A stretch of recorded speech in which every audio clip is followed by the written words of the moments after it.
additions, deletions to the meeting minutes, council members? Member Medina, I was unfortunately unable to attend last month's meeting, so I'm going to abstain from approving those meeting minutes. But they looked good. All right, thank you. No changes from me. Okay, none for me, so minutes will be approved. Any announcements? This is Brooke Bell, Director of Parks. The announcement I have is that next Tuesday night, December 5th, is our annual holiday tree lighting. And that's it. Anyone else? If not, we'll move into the agenda items. Number 4A, the Colorado Freedom Memorial Visitor Center update. Nicole? Good morning, everyone. My name is Nicole Ankeny, and I'm the manager of planning, design, and construction. And we do have Rick Crandall on the call as well, of course, with the Colorado Freedom Memorial Foundation. We just wanted to give you an update on where we are with the presentation. You could go to the next slide, please, Lauren.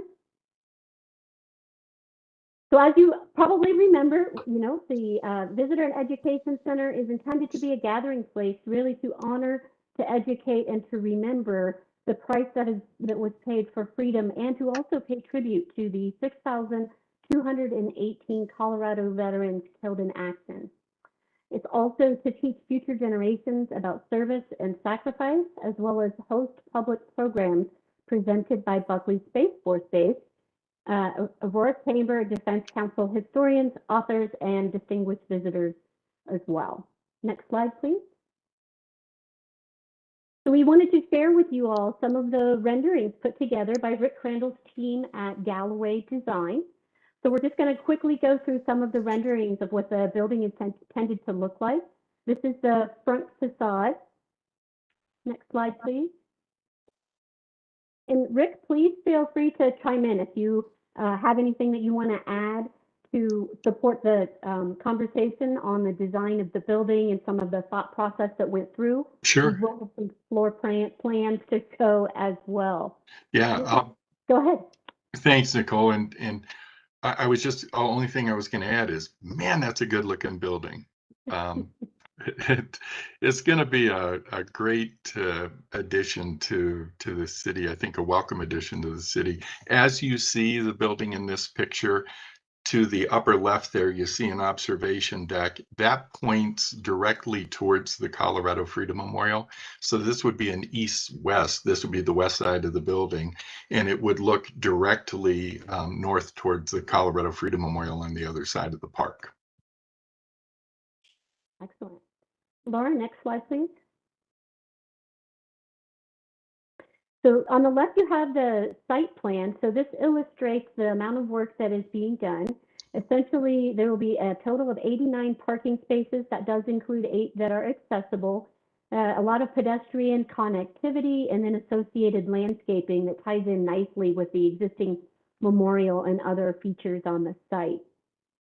The graphic to the right just depicts the area of focus where we will have the construction going on for the visitor center. Also in the blue line, you may recall earlier this year, we did rename the southern portion of the park to Memorial Park, and Spring Hill will remain the name to the north of that. So just a reminder. Next slide, please. This is the first floor plan. Does include reception area as well as some public seating. The auditorium is set to seat about 91 folks. Restrooms, a couple of offices for staff, as well as a conference room, classroom, a small break room, and then some associated storage, audio, visual, and a fire visor room. And Rick, did you want to speak to the design as you worked with Galloway in laying this out? Yeah, sure. And the theater really being the focal point, and the classroom. Well, actually 3, the theater, the classroom, the wide open space. I'm pointing at my screen like you can see me pointing to the left of the auditorium, the theater. The big open space will be an exhibit hall, and we'll have items there like the steel that we just got from the USS Arizona. It'll be a gathering place really for people to come indoors, when tour groups come out, they'll meet there, and then we'll take them from there down to the memorial on the other end. The theater does have a little bit of additional room for some temporary seating if we have an event that exceeds 91 seats in the auditorium. We could probably put about another 25 seats in there if necessary. We're expecting that's going to be really the main room of the building, and for good reason. We'll have all of our speaker presentations in there. We can have large meetings in there. So yeah, it's pretty functional. It's going to serve a great purpose for us, and we're just really excited to get moving forward next year with it. Next slide. And then this is the second floor. It does include both an indoor and outdoor viewing gallery. And Rick, do you want to add some comments on this one as well, please? Yeah, again, we're excited about this, to have this this vantage point to look out over the grounds, over the Gold Star Family's Memorial Monument, the Freedom Memorial.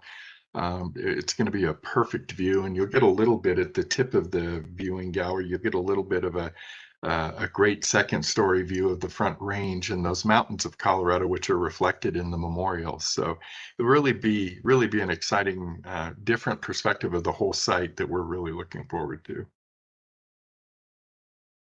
Thank you. Next slide, please. I also wanted to, Rick shared these photos with me to add to the presentation. And so maybe, Rick, if you want to talk to the success of the recent event. Yeah. That'd be great. And no, thank you for that. And of course, this was just recently, a few weeks ago, over Veterans Day, where we had our 3 nights of the display of the luminarias. You can see them there on the left, them all lit in the evening, the memorial lit in red, white, and blue. What you don't see in these pictures that we also do out there at this event, if you looked at the memorial to the right, there's a warehouse building over there. It's actually a box company that's over there. They have a huge wall that is unblemished, and for the 3 nights of our event, we project a film onto the side of that building, all 250 feet of its length and about, I think it's 45 feet of its height. We project a film that we produced that tells a bit of the story of the Freedom Memorial and those that have been killed in action. We had our highest attendance we've ever had for this event this year, well over 1,000 people over 3 nights, and it was exciting. It was part of the reason for that was the weather was perfect all 3 nights. That was 1 year finally, after doing this for 7 years, where nobody was on the verge of frostbite. It was really comfortable evenings out there, and as a result, we had a real great attendance. Next slide, please.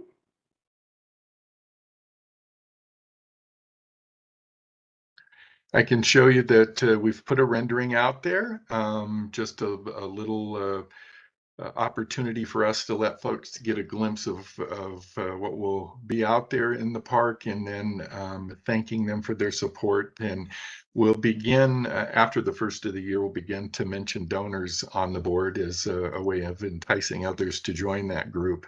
But we love having this out there now, and letting folks know that come to visit the Freedom Memorial that soon there's going to be a place, right? It's our 10th anniversary this year out there, and we've never had an indoor place to escape the elements or to sit comfortably. So to let them know that's in our future. Yeah, and the image to the right, I just pulled as a screenshot from the foundation's webpage. Yep. Next slide, please, Lauren. So the major milestones to get to approval to get this building going. So as you recall, we have officially renamed to Memorial Park. That was approved officially in July. We also were able to get through the conditional use permit process, including an approval through Buckley Space Force Base. That's done through Planning and Zoning Commission, and we accomplished that in September. Rick and I are now working closely on the park master plan amendment, and that is set to go forward in early 2024. We're also continuing to work on the amendment to the concession agreement. There will be a concession agreement amendment and public hearing that goes to City Council in the first quarter as well. And then once we are through that public hearing process, then we will go before the Arapahoe County Commissioners to address Arapahoe County open space land and improvement approval. And the reason that that approval is required is just because of how the property was acquired previously using Arapahoe County open space funds and some of the regulations of that. And then additionally, we have some grant funds to help us with the development of the park. So we will look to transfer the use of those funds within the PRO's budget, and we will explain that process through the public hearing process, and then that must go to Arapahoe County Commissioners. Then, of course, Rick's team will go through civil plans and building permits, and then we are aiming for groundbreaking in Q2 of 2024.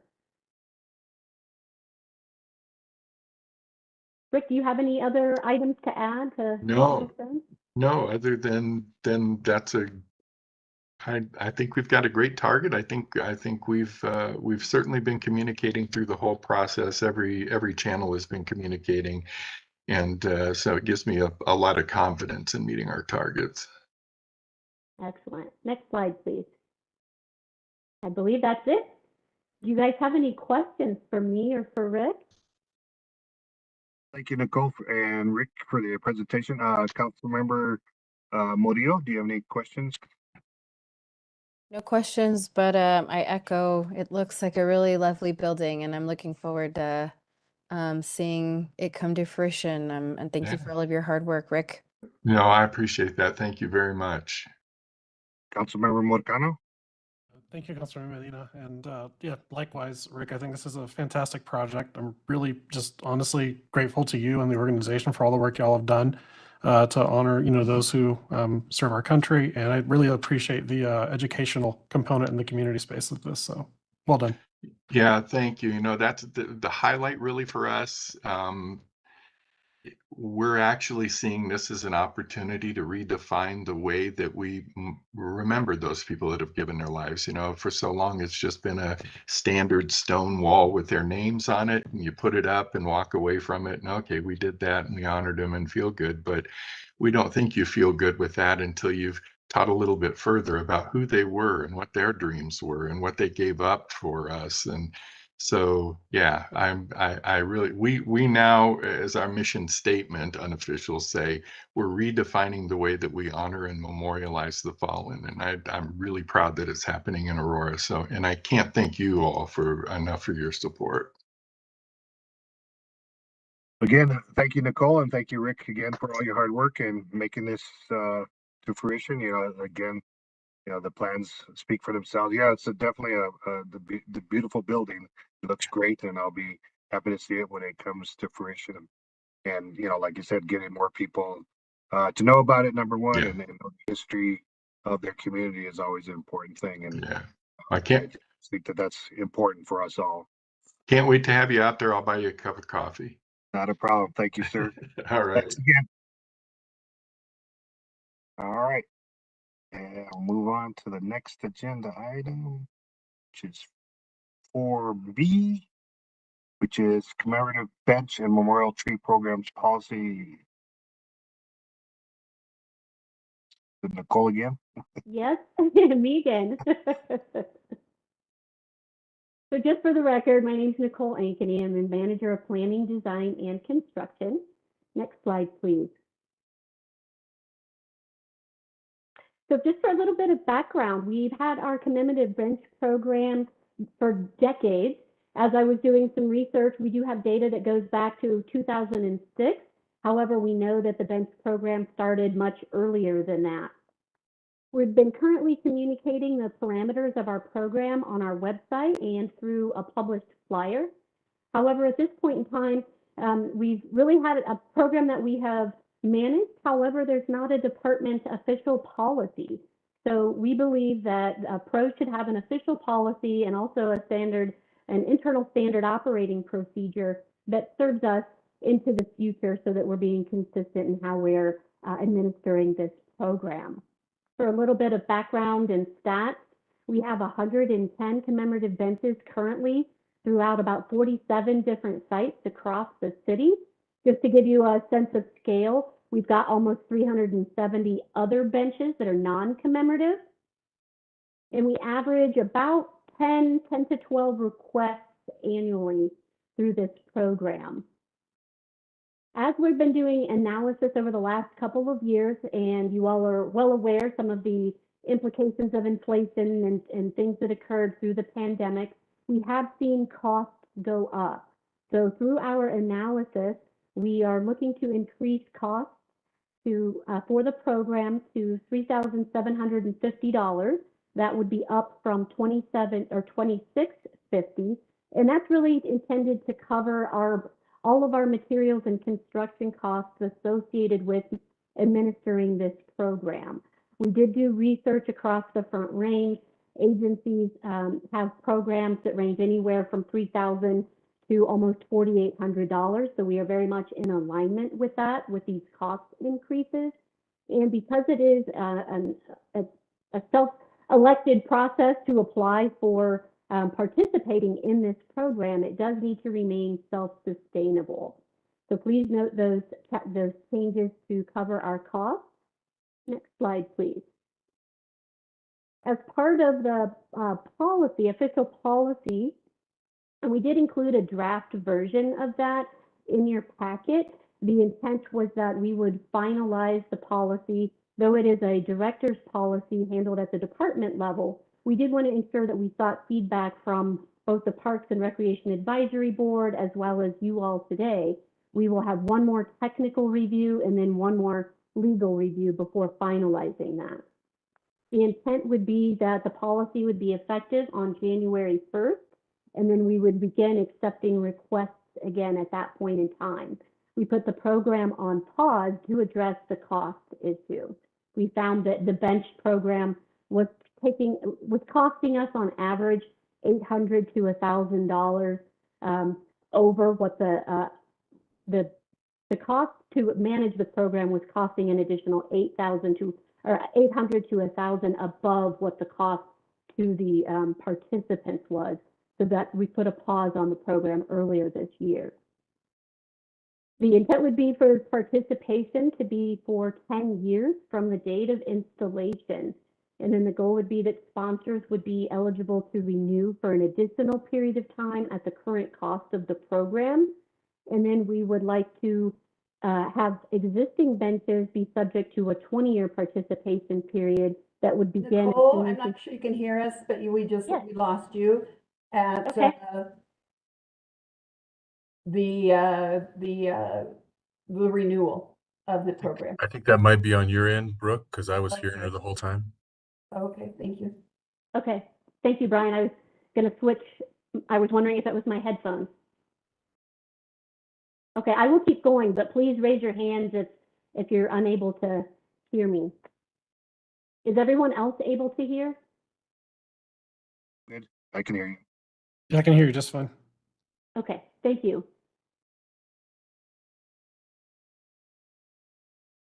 Okay, so let me start over from the participation point. So the intent would be that participation would be for 10 years from the date of installation, and then at that 10-year point, staff would reach back out to the sponsors and ask if they wish to renew for an additional 10-year period at the current, whatever the current cost of the program is.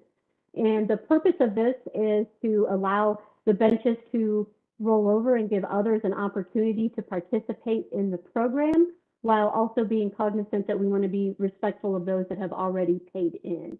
We also want to track things through GIS, and that will help us manage all of the requests and benches that we have. Because we do have a number of existing benches, the goal would be that they are considered to be legacied into the program and then subjected to a 20-year participation period beginning at the date of this effective policy rather than the date of their original installation, because many of them have been involved, installed nearly 20 years ago as it is. So we wouldn't want to have their participation period extended, terminating too quickly. The benches would be ordered and installed twice per year. Currently, we're doing it on the fly as they come in. And as you can imagine, that increases costs when it comes to shipping It also increased some of the labor on our end as a department to manage that.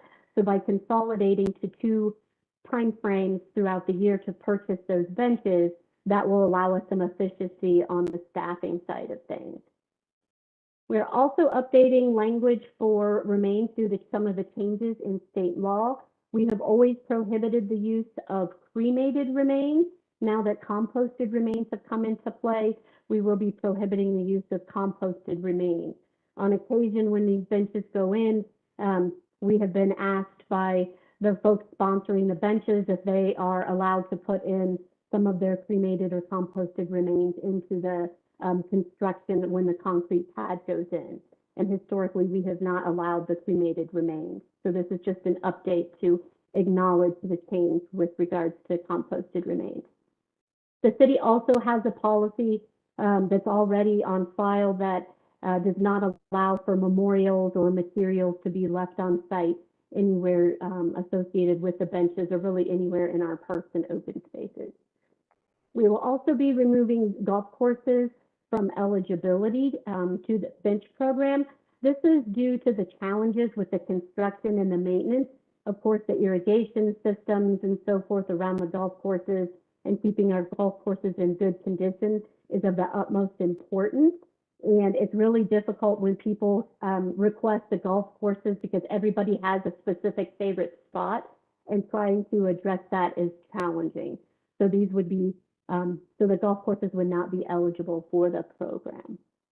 Next slide, please. When it comes to efficiencies in program management, we are looking at putting our application online in a much more efficient way that people could apply for the program. We will also be updating the flyer and brochure. Currently, checks are coming in the mail mostly, or we're issuing invoices and payments are occurring over the phone. Well, there's some efficiencies to be had by tying it into our existing recreation software. And so we're working with the recreation division to get things up online so that we can have that going at the first of the year. We feel like this will provide much better customer service and also be streamlined and more efficient for staff to administer. We're also going to be increasing our internal GIS tracking of our bench inventory and identifying eligible locations so that as the requests come in, staff can make some recommendations, and we can also work with the sponsor if they have other recommendations. We can evaluate those on site. Or we also have the intention to phase out some of our non-standard benches. You know, our benches, our standards went into place several years ago, but as we do get requests for the Memorial Bench program, our goal is to phase out some older benches that are no longer up to our standards. Next slide, please. Now we're going to review our Memorial Tree program. This program began in 1988. Similarly, it's very similarly run to the commemorative bench program. Our parameters are again communicated on the flyer and through the website. And we do not currently have an official policy or internal standard operating procedure. And we believe that both of these items would be better serving of the department. To give you a sense of scale, we've got 105 memorial trees throughout the city, and we receive fewer requests on this than we do for the commemorative benches. On average, we get about 5 requests. We do have 4 plaques that hang on the wall in the pro's office, and the participation cost for the memorial tree program is $260. Please note we are not recommending any changes to cost with this policy. Next slide, please. This policy would also go into effect on the 1st of January. Please note that we will be revising the dates from the tree planting window. They are currently running from April 1st to June 1st, and then again from August 15th to October 1st. We are finding that the heat of the summer in August, that window is not conducive to tree planting. So we are recommending that we make some adjustments to this planting window. We're also revising the size of trees from a requirement of 2 inches diameter to 15 gallons for the deciduous trees. The conifer trees will remain the same. The reason for this is that there is better success for having a smaller tree go in, and also allows us to keep the price as is, which is more affordable. We are also revising some of our tree care expectations. The goal is to ensure the life of the tree and or a replacement for 2 years following the original installation date. We're also revising ceremony expectations. So the policy would state that trees are planted by our pros forestry staff, and then ceremonies are actually going to be prohibited during planting. What we would like to do is get away from having staff participating on the periphery of the ceremonies. There have been some challenges with having staff involved, even though they're not directly involved in the ceremonies. Having them present is a little bit challenging because, one, that doesn't allow us to adjust the date for planting, and we've had some trees go in on dates where, if you're looking at the forecast, you would not have selected that date. So we need a little bit more flexibility to ensure the survival of the tree. And then we're looking to remove city staff from having direct involvement in those personal ceremonies. The intent would be that if families or friends wanted to sort of finish the planting, we would allow a pile of mulch to be left on site so that they could sprinkle the mulch throughout and kind of wrap up the planting. That's a common practice that is done in other municipalities. We are also updating the language for remains due to the changes in state law, similarly to the Memorial Bench program. So we have always again prohibited the use of cremated remains, but we would like to add composted remains as well. And we realize that this might be challenging for some, but because we are city staff, it's very difficult to have staff participate in a tree planting when someone's cremated or composted remains are involved. There is an extreme amount of sensitivity that goes into this. As you can imagine, whenever you're dealing with the passing of a loved one, there's a lot of personal, spiritual, and religious beliefs associated with that, and having city staff involved in that process is very challenging. Just a reminder, we do have that policy, a city policy about having no memorials, materials, or any other items on site. And again, the golf courses would not be eligible for the program due to the challenges of maintenance. Next slide, please. We will have some similar efficiencies in program management. Again, no cost changes to the memorial tree program. And again, we would be updating our payment process to be associated with our recreation software and updating our website and flyer and brochure. We will also work to increase our GIS tracking of the tree inventory as well as our interactive web map. Next slide. So under review, we have received a request, and some of you, I believe, have heard about this previously. We've received a request to try to address tree recognition plaques. Currently, as you saw in the picture earlier in the presentation, you saw that they're on the wall in the pros office. Well, through the pandemic, AMC had a lot of security measures put in place. So now it is more restrictive to get into our offices. So we are reviewing some other options for either an interior or exterior option to have more access to the public. The goal would be that we find a location that is centrally located, cost-effective, artistic, and very much easy for the general public to get to. So these are just some concepts. Our goal would be to review these over the next several months and have some costs and a proposal moving forward, probably by early summer. We think this would provide much better customer service and acknowledging and recognizing the sponsors.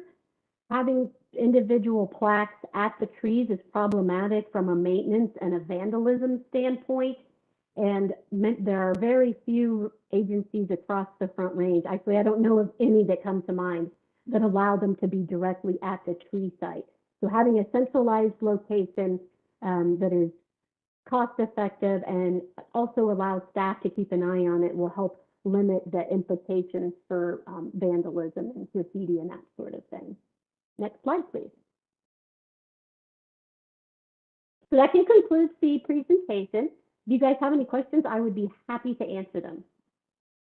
Thank you for the presentation, Nicole. Councilmember Murillo.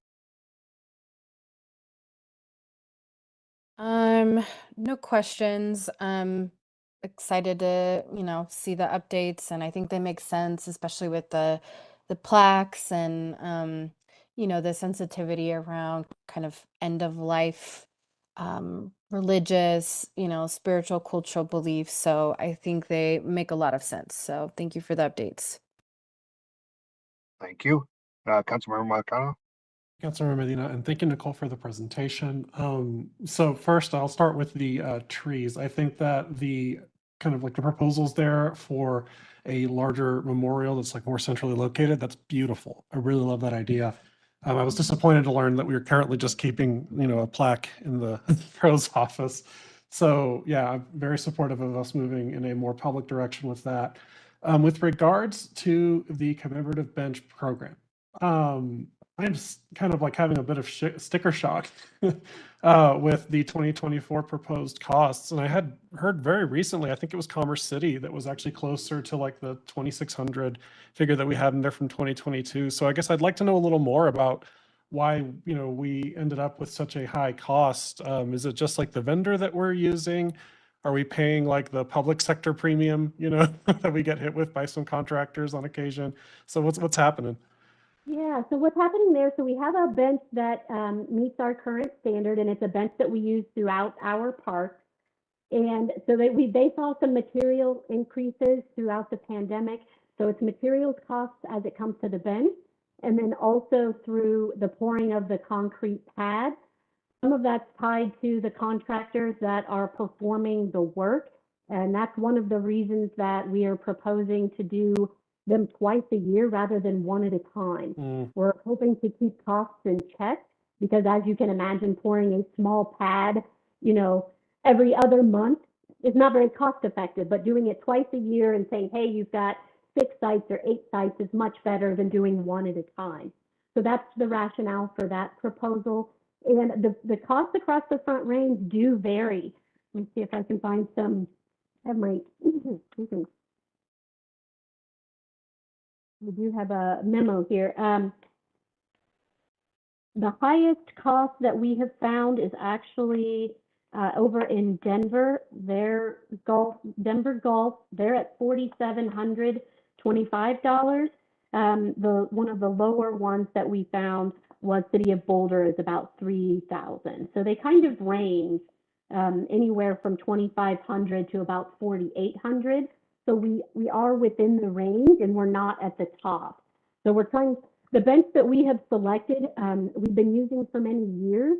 And one of the reasons we use it is we see such a tremendous longevity out of it. And we have limited amounts of graffiti and vandalism, because as you all know, that's one of our biggest challenges. So anytime you specify a bench that is of lower cost, if you don't have that longevity, or if it's more easily damaged or vandalized, then you end up replacing it much more frequently.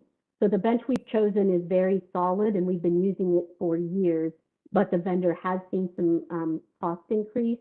And that's another reason for packaging those orders twice a year, because of course we have to pay shipping costs. So trying to get shipping costs and anything that we can down is very helpful. We work with this vendor a lot, so they do try to give us solid pricing from the public sector side. We purchase the benches directly so that we do not have a markup cost. As you know, if we go through a contractor, a third-party contractor, they would be, eligible and able to add a third-party markup on that. So we actually order and handle the benches ourselves, trying to keep benches the cost down of the overall program. Okay, I appreciate that. And yeah, I don't think we should, I'm rather, not that I don't think, I'm happy to have us keep using, a high quality product. We're not in the bench manufacturing business in the city, and I don't want us to go in that direction. But I guess coming back to the concrete pad issue, right? Because you mentioned that that was part of why we want to schedule this out to be twice a year so that we can kind of benefit from multiple projects at a time. Do we not have folks internally, like maybe we could borrow from Public Works, for example, like who can pour concrete? We typically do contract out. We don't do for pros. I mean, I could check in with Public Works. We currently aren't pouring any of the concrete ourselves internally. We don't have the staff to perform that work, but I could check in with Public Works. Yeah. So I'd like to know, I guess, what portion of the overall cost is the concrete, and would we benefit from just being able to handle things like that ourselves? Like I said, I don't think it makes sense for us to set up a fabrication workshop for benches, but some of the manual labor there, I think we can have folks, we should have folks, I would hope, in the city already who are able to, work with concrete. And like I said, that's why I mentioned Public Works. It's like, that seems to me where those folks would probably be, if not in pros. So thank you for taking my questions. Absolutely. Thank you. And I will get back to you on a response on the concrete. All right. Thank you again, Nicole. Yeah, everything looks good, and I echo the sentiments of my council members there and committee members. Yeah, as far as the pads, if you can send me also, I would be interested in knowing the size of the pad. Just so FYI, I know a couple people that have businesses in concrete, and I wonder if they would be maybe amendable. I can talk to them if possible about donating their time, because I know they work with young people that are doing apprenticeships. So I wonder if it might be an opportunity for us to connect with that and create an opportunity maybe where they could do that. They live in the city of Aurora, so there may be opportunities for them to, just do that as part of giving back to their community. Great, thank you. So thanks again. All right, on to the next agenda item. 4C, Southwest Recreation Center Field House Marketing Plan. Yes, thank you. Good morning. My name is Jessica Bixman. I'm the manager of marketing and special events. And this morning I'm going to be giving you an overview of really two marketing plans. One is for the Southeast Recreation Center itself, and then there's also a secondary plan that is just specific to the field house. The plan is pretty comprehensive, and so I'm going to give you an overview, but you have the full plan in your packet as well. So if you want some more detail, you can also reference it there as well. So the center has been open now for almost a year. And so really our purpose for this marketing plan is to provide accurate and timely information to Aurora and the surrounding communities through the delivery of integrated marketing activities that will promote the programs, services, and amenities that we have available at Southeast. We will be implementing key marketing strategies designed to foster growth and support the communities utilizing our resources. These marketing strategies will increase awareness and participation in our programs and activities and events, generate additional revenue, promote awareness of our programs and offerings, educate the public on the benefits of recreation, and also build strong community support, enhance the overall quality of life, and also increase partnerships with local businesses. So our goals, the goal is really to position the center favorably against its competitors, continue to grow our memberships, programs, classes, and event attendance, and then also just ensuring that the community has multiple ways to get information about what we have to offer at the center. Our objectives are to increase brand recognition through consistent messaging and branding, generate revenue through membership sales and program registrations, develop new partnerships, and then also utilize community outreach efforts to involve and inform residents and then other community organizations. If you could go down a little bit, Lauren, so they could see kind of the target markets.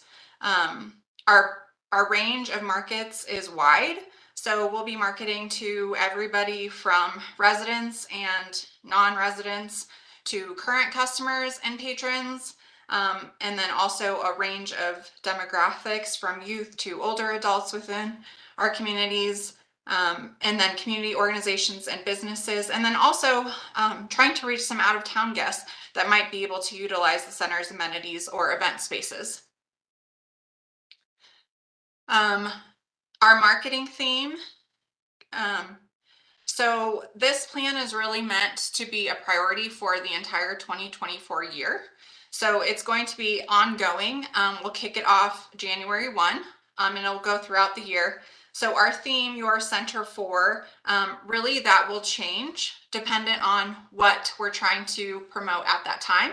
It might be a specific program, it might be a specific amenity within the center, it might be an event. So you'll see that kind of be fluid and change as we go, but we'll use simple, clean graphics and copy that will be based on those demographics that we're trying to target. The next part of the plan is really where we get into how we're going to implement it and the strategies we'll be using. Starting with some internal marketing, we plan to update our photos and also refresh our website just to make sure that our schedules and templates are branded up to date. We will also be hosting web trainings for staff, recreation staff as well, so they can help us just keep an eye on things, make sure that our web pages are up to date and have easy to access information. We'll be utilizing social media to reach a wider audience, to showcase our facility amenities and engage potential new members with interactive content and also promotions. Our content will be cohesive with our other print materials and graphics. For print materials, we will use branded collateral that will be distributed directly to residents and displayed in public areas. We'll create a cohesive Southeast story that will be targeted towards specific demographics. So some examples are flyers to our local partners. We'll be doing direct mailers to nearby residences, mass email newsletters, and we will also have signs and banners throughout the community and nearby parks. For our paid advertising, we're going to be utilizing some movie theater ads at Southwinds AMC to promote memberships and other programs. We'll be utilizing radio and TV ads. And then also we're going to be trying some school bus advertising. So we'll have ads placed on the side of some of the school buses that will be driving throughout those neighborhoods to just really try to penetrate those neighborhoods. Print advertising through local newspapers and publications, digital advertising utilizing Google Ads, social media promoted boosted posts and things like that. And then on the next page, we get into some community outreach strategies. So we're going to develop a calendar of events that will happen throughout the year. And these events would be ones that staff would attend, set up a booth, and be on site to talk to residents about what we have to offer at the center. Some examples of these include farmers markets, any events happening at the Arapahoe County Fairgrounds, and then also some Parker and Centennial events we think would be important since they also have field houses themselves. We will partner with local complementary businesses that share our similar mission, such as nonprofits, local businesses, schools, business support groups, realtors and apartment complexes, and then also some venue directories to highlight some of the rental opportunities at the center as well. For special events, we will be hosting free quarterly events that will be open to the public. The idea is that these will be open houses that will have, tours of the center, class samplers. You can see, a variety of the classes we have to offer. We'll have fun, themes, games, snacks set up, and then also booths from community partners that can participate as well. So now getting into the Southeast Fieldhouse marketing plan. So there's some overlap here. We'll be utilizing some of the same marketing strategies. However, it's just more specific to the actual field house itself. Our purpose is, again, to provide accurate, timely information about the field house, to foster growth and promote the use of the field house as a resource for youth and adult sports leagues in the community. Our goals are to increase brand recognition and field house rentals, and then continue to develop new partnerships. Our target markets are different for the field house because we're really trying to market to residents and non-residents that are looking for a space for sports practice or games, leagues, tournaments, things like that. Sports leagues, we want to establish a larger usage from leagues for both youth and adults that could use the space for practicing games. And then also community organizations, hotels, schools, homeschool groups that could benefit from indoor recreational field space also. Our marketing theme is similar to that for the center itself. We'll just be targeting obviously different for sports camps, field rentals, leagues, etc. Partnerships will partner with nonprofits, local businesses, and then schools, and like I mentioned, specifically homeschooling groups that might be able to utilize that space during the day when rentals are typically a little bit lower. For our print materials, again, we'll be doing flyers, mass emails, signs and banners where games and leagues are currently already practicing and playing, so Aurora Sports Park, skills area, etc. We'll be doing digital ads, so on the Jumbotron at Dick's Sporting Goods Park, and also we have the opportunity to table at some of those games. Partnering with Colorado Rapids to host community events at the field house and utilizing some of their outlets to promote the field house space. Again, we'll be utilizing movie theater ads, but we're going to be looking at the Movie Tavern and Arapahoe Crossing to try to get to some of those locations that may be utilizing other field houses versus Southeast. Radio and TV ads, again, school bus advertising, E470, and then print advertising, working with local newspapers and publications.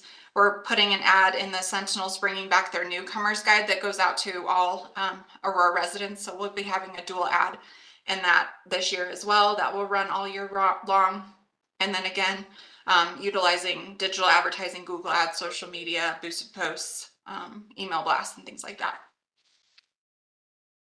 So I think that kind of wraps up the overview of both of the plans, but happy to answer any other questions you all have. Thank you for the presentation, Jessica. Councilmember Murillo. No questions. Thank you for the presentation. Councilmember Marcano. No questions. I'm just happy to see a plan to make sure that folks utilize this great facility. So thank you. Yes, great insight. And yeah, let me know if you need any help with the advertising. I've got quite a few people that are certainly interested in looking at that space as well and utilizing it. So yeah, that play indoor soccer currently and need more facilities. So yeah, connect and we'll see if we can get this place busting out the seams. Absolutely. Thank you. Thank you, Jessica. All right, moving on. 4D 2023 PFQ agenda item summary. Brooke. Thank you. The policy committee was busy this year, and I'm not going to read through all of these, but just very high level informational items that you heard included park safety and security, proposed master plan updates on the Colorado Freedom Memorial Visitor Center, recreation programs for summer youth, Emerald Ash Borer, water related items, financial sustainability efforts at the rec centers, and report outs from multiple advisory boards. Additionally, the committee approved the naming of the nature play area at Starkey Ranch for Richard Gary Black Jr., and also several other park namings, including the portion of the Spring Hill Park that was renamed for Memorial Park. So that is a thumbnail sketch of all that you've done. The details are in the document. I also want to say Crystal Murillo, several years ago, Councilmember Murillo had shared this format with us and had given us this idea to track our work. and it's been very helpful over the years with regard to the policy committee updates. So thank you to Councilmember Murillo. Thank you, Ms. Bell, for the presentation. Councilmember Murillo.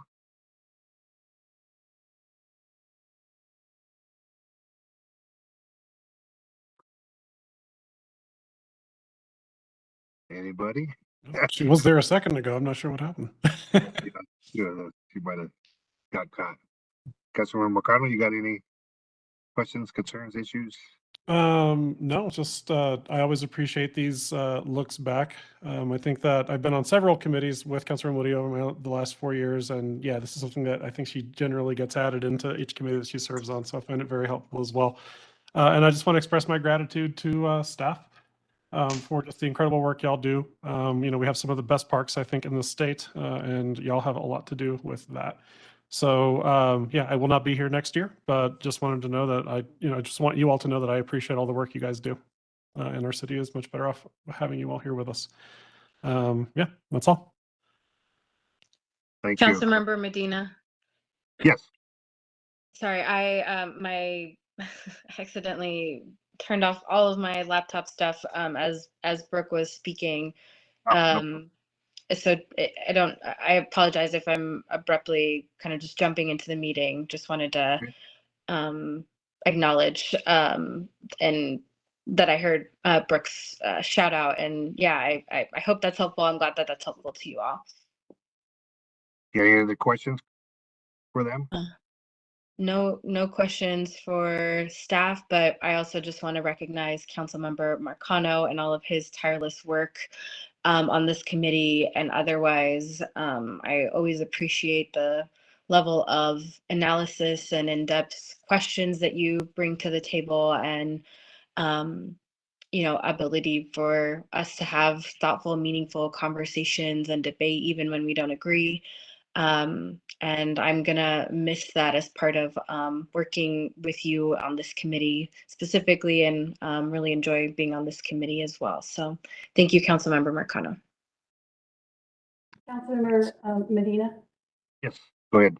I also would like to thank Councilmember Marcano as well for his service and the many ideas that he has provided to Parks, Recreation, Open Space during his tenure here at the city. I wanted to highlight two in particular that resonated with me that resulted in significant change. And these were his original request for nighttime park rangers, which really developed into something a little different, but much more robust. Because of that request, we ended up with additional park ranger staff during the daytime. We have overnight park security, private security in the parks, two park security patrols overnight. We have also had mobile cameras implemented, and so that was the beginning of more to come. So his idea to increase the park ranger efforts was significant and has had a significant impact on our operations. And I know it's much appreciated by the citizens as well and staff. And then the other one I wanted to highlight was the concept of the free access for youth at our recreation centers during the fall and winter and spring breaks, and also summer breaks. We've had that program has grown significantly. I believe we had over 800 youth use the centers in the fall during break, which was a significant increase over the previous usage in the fall break. So it's growing in its popularity, and thank you very much. Appreciate all your efforts. Thanks for making that happen. Thanks again, Brooke, and thanks again, staff. And thanks, Councilmember Murillo and Councilmember Marcano, as we have the last meeting here. But yeah, my sentiments are the same. Councilmember Marcano, I certainly appreciate all your insights on this committee and in-depth analysis of a lot of the things and questioning things as well. I'll certainly miss those, but I know it's not the end. And so I know that we'll be in contact. You'll still be part of this community, and I want to make sure that we still stay connected and help give us some more ideas so that we can help push and make this community and certainly our Parks and Rec one of the stellar ones in the state, if not in the country. And so I certainly appreciate everything you've done for me personally and help to guide me as well. And so I appreciate that. Thanks, y'all. And yeah, you will see a lot more of me. So don't you worry about that. All right, we'll move on to item 5, any miscellaneous items. I have one request, I guess, or consideration. Miss Bell, is there the city where the Southwest building is currently, does the city own anything outside of that building adjacent to that in any direction? Yes, and I believe Brian Green's on, and I'm going to put Brian on the spot, but I believe we own almost a section of land that surrounds that. Brian, Correct. can you Yes. speak to that, please? Yes. Thank you, Brooke. Thank you, Councilmember Medina. We do own the entire section of that property. A good portion of it is, it's all considered open space at this point in time. The master plan for the Aurora Reservoir was amended administratively to add the Southeast Rec Center in there as part of, the plan for that whole area. Is there, I guess I'm trying to think about size. I'm not sure the scope of that size. Is there a potential to add another field house and maybe an outdoor field? I think the possibilities are pretty open there. I mean, the city does own the entire 600 acres there. So the rec center currently only occupies a small portion of that parcel. Okay, yeah, because I may have some potential opportunities for us to look at that and expand that, just because I just feel. And I think the marketing plan, I think, is good, and I think we can certainly attract a lot and get that up and running. But I think we'll soon find out that we probably need more space, and so I'm just curious about that opportunity. And I've been talking to some people that are certainly interested, and so I'll entertain that and see if we can sit down and talk with some people and see about maybe creating some more opportunities in that area. Yeah, we should probably put in front of you and probably the council, the committee, what the current master plan shows for that area, so that you understand kind of what the thoughts are currently, and then whatever happens after that would be. Does that make sense, Brooke and Nicole, to get them the master plan that currently exists? I would agree. We could get you a copy of the master plan, and yeah. And I know there's been conversations about having like Sports Park 2. Whenever people talk about Sports Park 2, they talk about it in this area. There's also been, I think, not discussions, but more sharing of ideas. Could there be an event space there? So it comes up occasionally, and we would be happy to support further conversation around that. Okay, great. No, just like you said, just wanted to entertain that as well. So, all right, any other miscellaneous matters? If not, topics for next month's meeting? So there will not be a meeting in December.